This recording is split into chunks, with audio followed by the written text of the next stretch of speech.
The storm that struck the village of Ẹrìwá came without mercy. Dark clouds churned above the trees for days, and the elders, who knew the language of the skies, grew silent with dread. They watched the winds bend the great Iroko trees, heard the rivers groan as they swelled beyond their banks, and still they hoped the worst would pass them by. But hope that day was not enough. When the storm arrived, it tore through Ẹrìwá like a beast unleashed. Roofs flew from homes like leaves in the wind.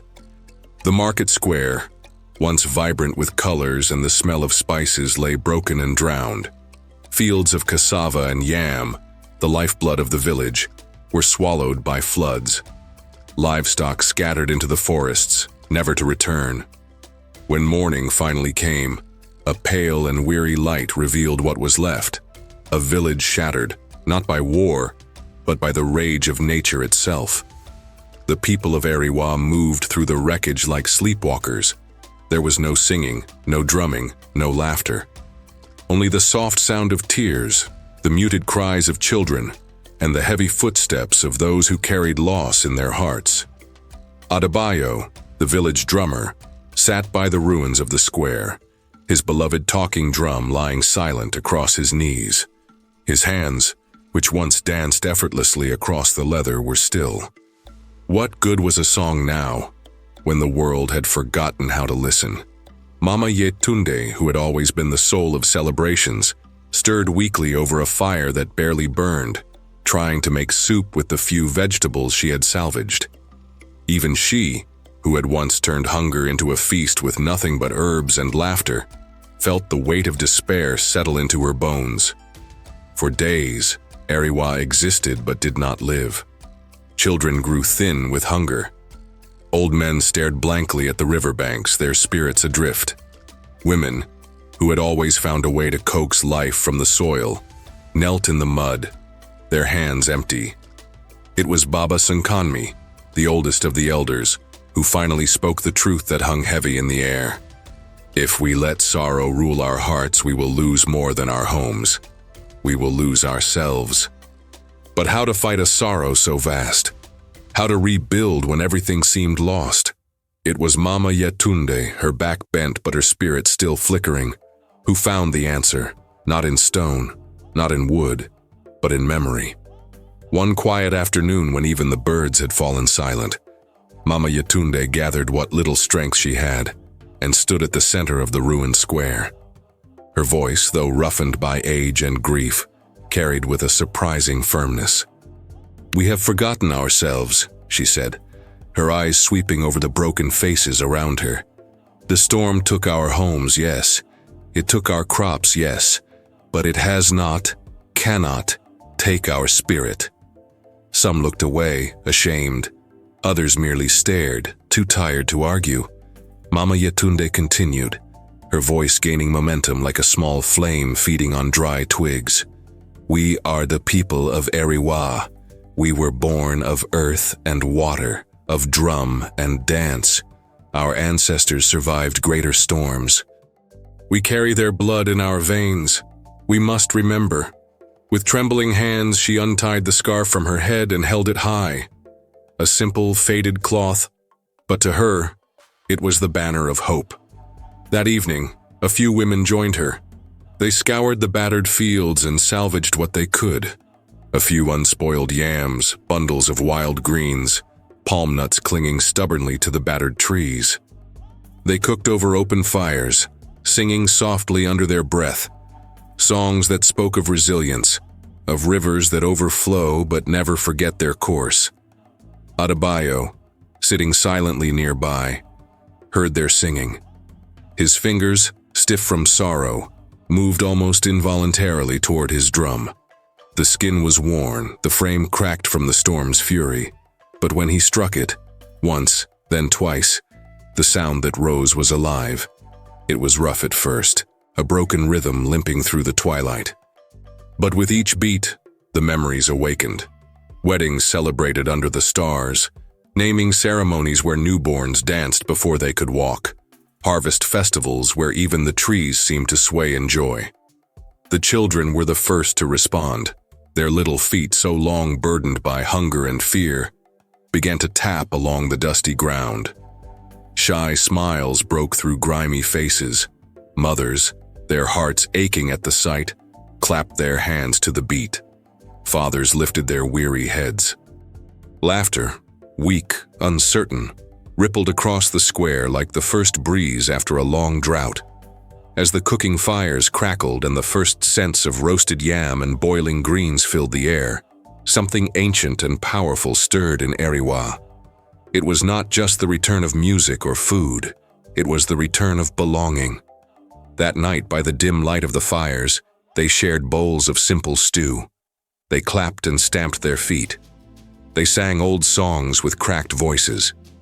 They braided each other's hair. They told stories that made them cry and stories that made them laugh until their sides ached. It was not a grand festival. It was not the lavish celebrations they once knew. It was something far greater. It was survival. It was memory. It was home. In the days that followed, something remarkable began to unfold. Each morning, as the sun rose over the battered rooftops, the villagers of Ẹrìwá gathered in the broken square. They came not to weep or to mourn, but to sing, to dance, to cook, to rebuild. The women organized themselves into groups. Some prepared food with whatever the land could spare. Others collected firewood from the outskirts of the village. Young boys and girls ran to the river, bringing back gourds filled with water. Old men, who once sat in silence, now repaired drums and carved new flutes from fallen branches. Mama Yetunde's house, once quiet and mournful, became a hive of activity. There, recipes were whispered between generations, secrets of spices that warmed not just the body, but the spirit. Mortars pounded rhythmically as cassava was mashed into steaming fufu. Leaves were woven into makeshift decorations, and bright cloths, torn and patched, fluttered proudly in the breeze. Adebayo, whose music had once been lost to grief, now played each evening in the center of the square. His talking drum sang stories to the stars, tales of survival, of stubborn joy, of a village that refused to be buried by sorrow. And so, an idea was born. If we can eat together, sing together, laugh together, said Mama Yetunde, then we can live together. Let us mark this rebirth with a festival, a feast of renewal. The villagers embraced the idea with a hunger deeper than the one in their bellies. They poured themselves into preparation with a vigor they hadn't felt since before the storm. The day of the feast arrived with a sky clear and blue, as if the heavens themselves had blessed the gathering.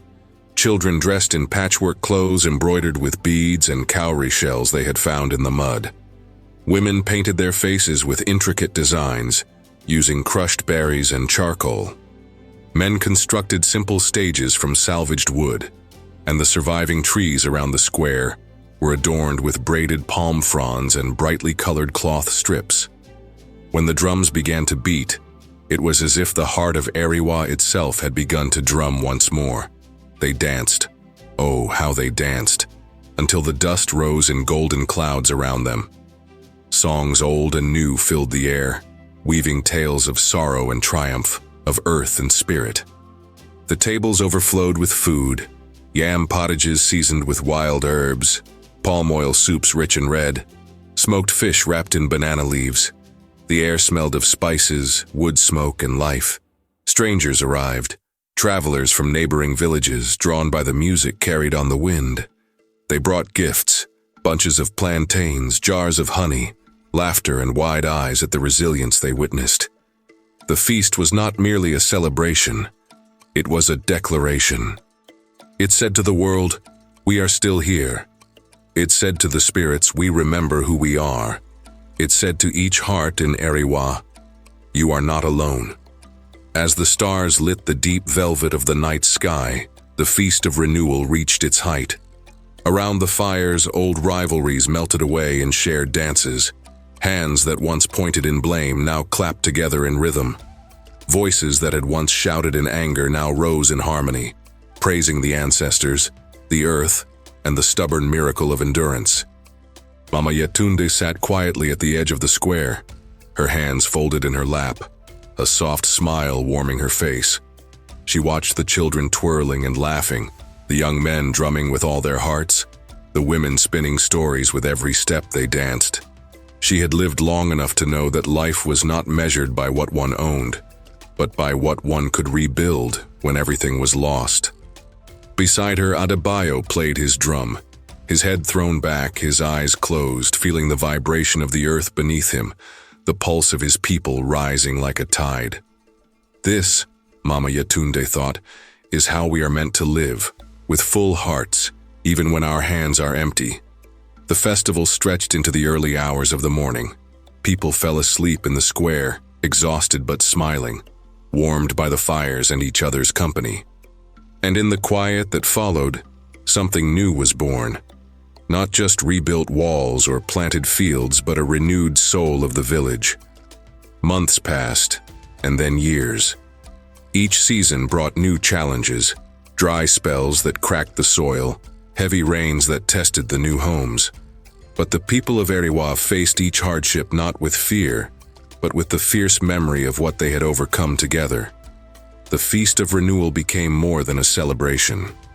It became a sacred promise, kept year after year to remember that storms could tear roofs from houses, but they could never tear songs from mouths, or dances from feet, or hope from hearts. And so, with every drumbeat, every shared meal, every twirl under the open sky, the village sang not just for themselves but for all who would come after them. They sang to remember, they danced to heal, they cooked to gather, they laughed to survive. And through it all, the spirit of Ẹrìwá lived, not in the walls they built, but in the hearts they refused to let break. In the end, it was not the strength of stone or the depth of the river that saved them. It was the music, the dance, the food, and the love they shared, the unbreakable rhythm of a people who chose every day to rise again.